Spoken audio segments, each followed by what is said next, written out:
sa paaralan. Ito ay larawan ng isang paaralan. Dito tinuturuan ang mga bata na magbasa, magsulat. Mayroong iba't ibang lugar sa paaralan.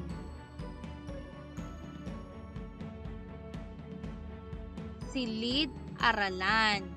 Sa lugar na ito, dito tinuturuang sumulat, bumilang at bumasa ang mga bata. Ang guro ang nagtuturo sa mga bata.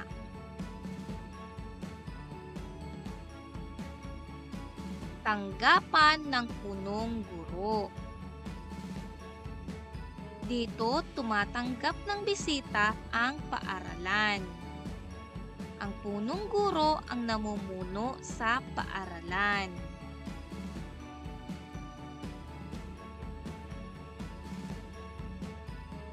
Palikuran. Sa lugar na ito, dito umiihi at dumudumi ang mga bata.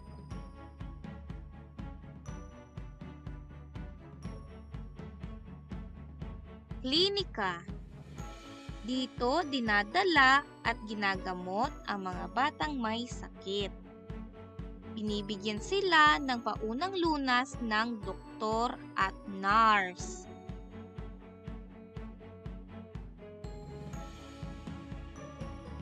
Kantina. Dito bumibili at kumakain ang mga bata.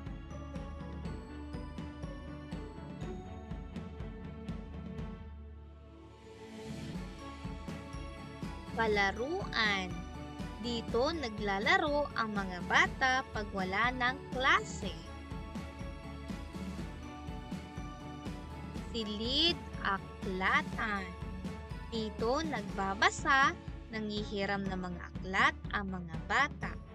Sa lugar na ito, panatilihin ang katahimikan para hindi maistorbo ang nagbabasa ng aklat. Mga lugar sa paaralan. Ito ay ang silid-aralan. Tanggapan ng punong guro. Palikuran. Klinika.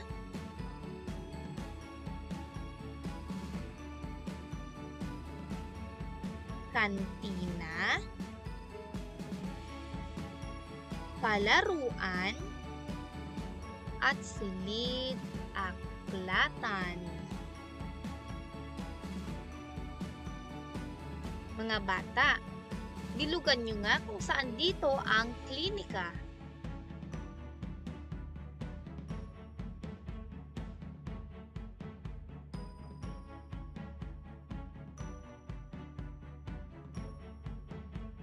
Palaruan. Asang larawan dito ang palaruan?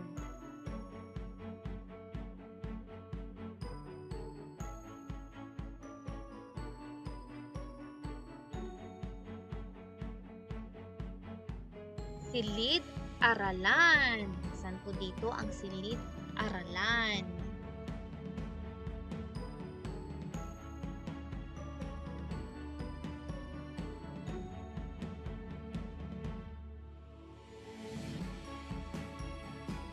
Kantina. Hanapin niyo nga mga bata saang larawan ang kantina.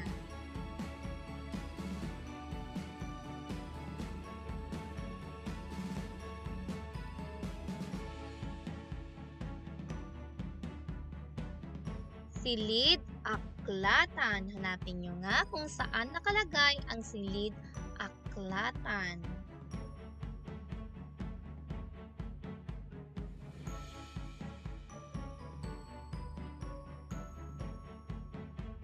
Tanggapan ng punong guro.